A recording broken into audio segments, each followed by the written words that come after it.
Ukisoma sasa kwenye sura ya 3 ndio wamekuja kukutana na Musa. Musa alivyokaa akaona yuko kwenye shughuli ya uchungaji wa kondoo, akaona kijiti kinawaka moto. Musa akashangaa, kijiti kinawaka moto lakini hakiteketei. Bwana Yesu atusaidie sana. Hivi tujiulize tu kwa urahisi, ni auto ele kidogo mmebembe bino elende ya kuma ena se balusuku emwiki ata eshile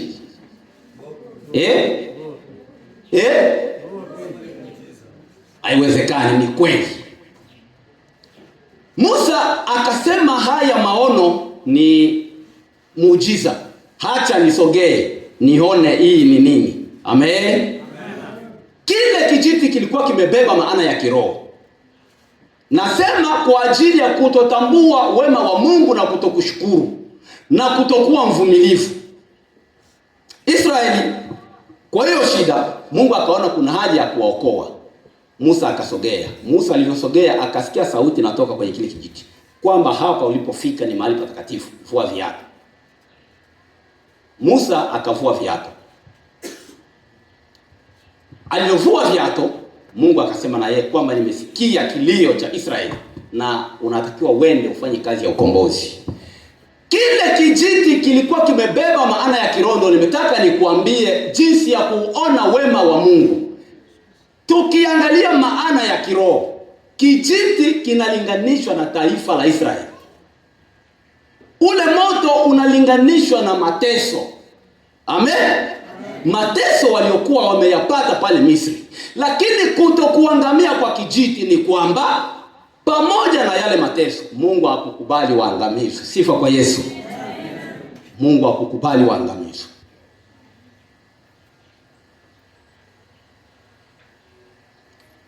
Mungu akaandaa mpango wa muujiza au miujiza.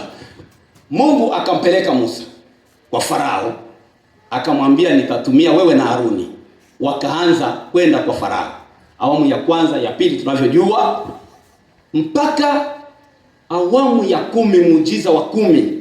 Mungu akamwambia sasa kuna jambo ambalo nataka nifanye. Ambia wana wa Israeli hivi. Tunajua hilo somo sana wakati tunafanya mambo ya Pasaka. Si ndio hivyo? Mungu akafanya muujiza. Taifa la Israeli likawa salama, lakini Misri wakaangamizwa, kila mzaliwa wa kwanza pamoja na mifugo.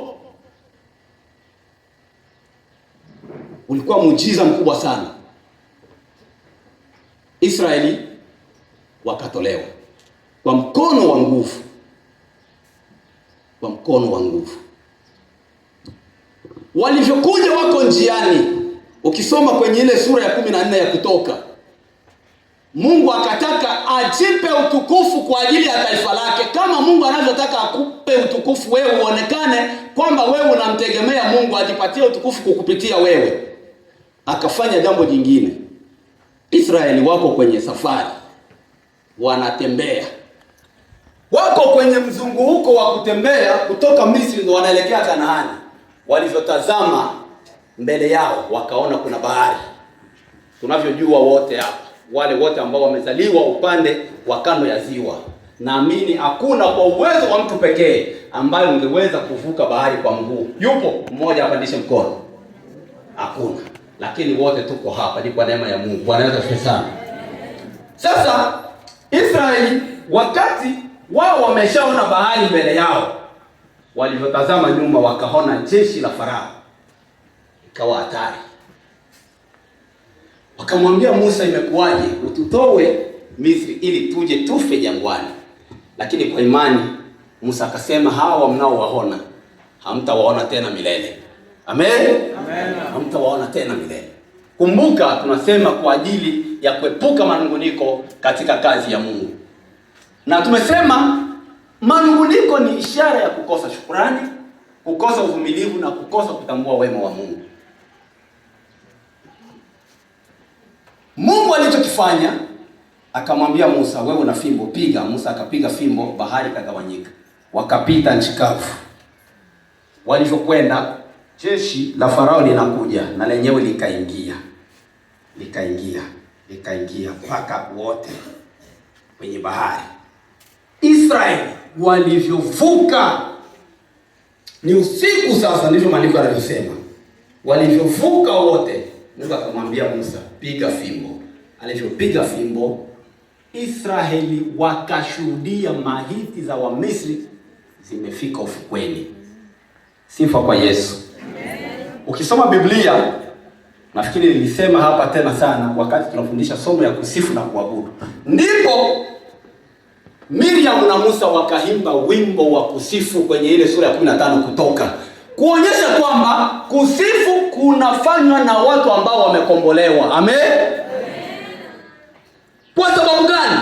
Baada ya kuona muujiza wa Mungu, una kila sababu ya kuweza kumshukuru Mungu. Una kila sababu, unapoona wema wa Mungu lazima uweze kusimama na kusifu. Hawa ambao wametendewa miujiza ya namna hii kufika mbele, manunguniko yakaingia. Musa hili, Musa lile, Musa wewe na huyu Mungu wako, Musa wewe hivi, Musa wewe hivi. Na elewa kwamba Mungu apendezwi na manunguniko. Hapana. Kwa ajili hiyo ikafanya taifa la Israeli wengi wao wakashindwa kufika Kanaani kwa ajili ya kila mara kunungunika. Ina maana walishindwa kutambua wema wa Mungu. Bwana Yesu asifiwe sana. Na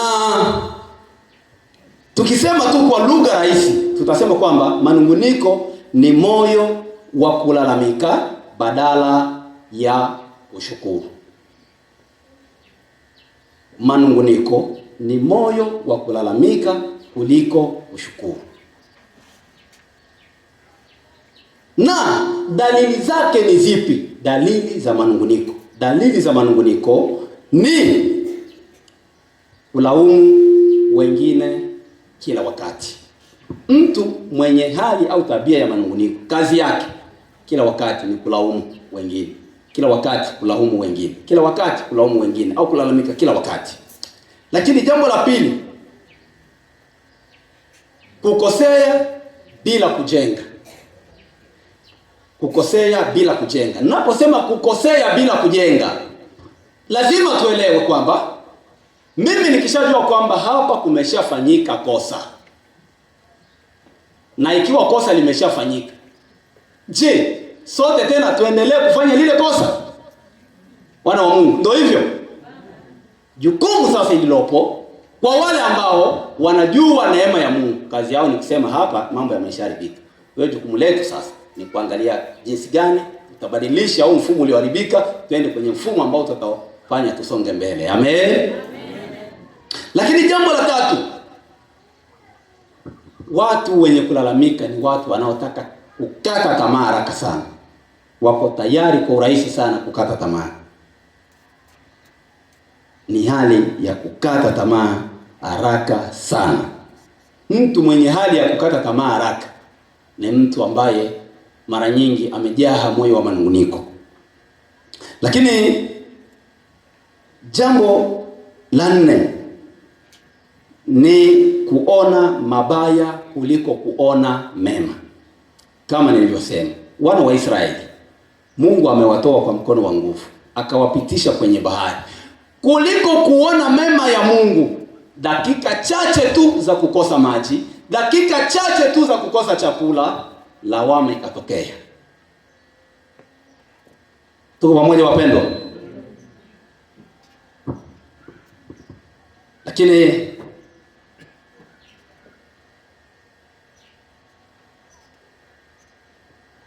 Lakini pia jambo lingine katika dalili za watu wanaonungunika ni kutotii kwa furaha. Hawa watu wenye manunguniko mara nyingi sio watiifu sana, kwa sababu ana vitu ambavyo amevijaza moyo wake. Kwenye moyo kuna vitu ambavyo vimejaa. Na ndio maana nimetamani sana nianze kuonyesha lile tatizo au tuanze kuonyesha swala la kuhusu makwazo, kwa sababu makwazo ndio yanazaa manunguniko. Yasipoondolewa haraka, lazima yazae manunguniko. Na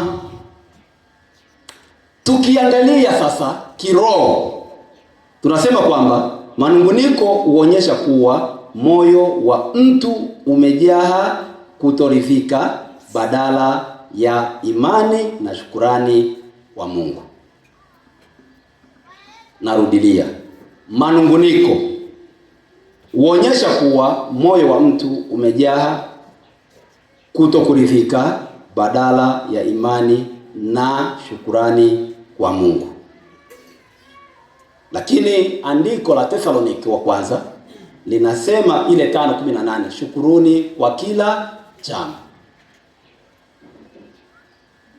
Tuone chanzo cha manunguniko au vyanzo vya manunguniko.